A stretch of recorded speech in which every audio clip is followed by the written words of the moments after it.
Chris Cathrol, y capten, sy'n ei chymryd i Cegidfa, a mae'r ymwelwyr ar y blaen ar ôl 2 munud.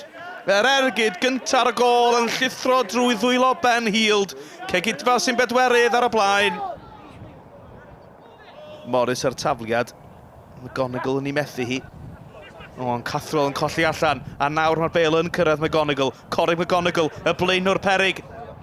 Y gwiriad, a mae'n cyrraedd Williams yn y diwedd ar ergyd. Oedd na wiriad gan Cathrol a bu bron i'r capten Sgorio rwyd i hun. Ond Jones y golwr yn ymateb yn dda, yr ail ergyd heibio'r nod. McGonigal ar gic, mae'n taro'r postyn. Mae'n adlamu. Os na ail gyfle, McCaffrey!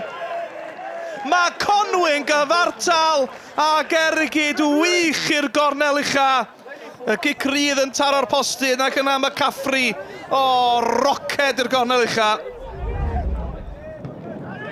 Peniad Pritchard, digon amser gan Jack Richards. Y bas gynnar yn edrych am Cook. Pritchard yna'n ei warchod. Mae yna ddynion yn cyrraedd yn y canol.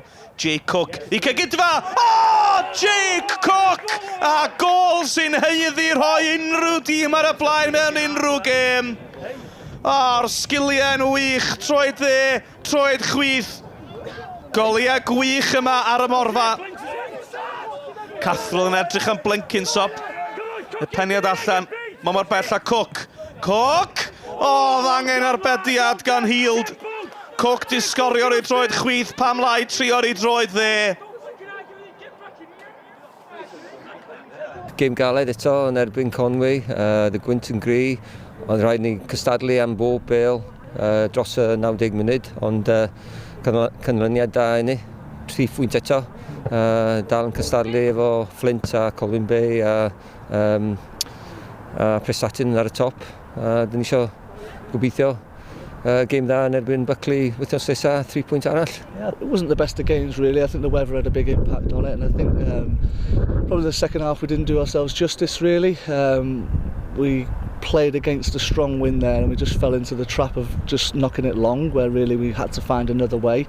I think we made it a little bit easy for them, but credit to them, they had a game plan, they did what they did, and they obviously came away with the points, which is disappointing really. Oedd y Cynghrair, ond da ni wedi ymarfer yn galed am y mis diwetha.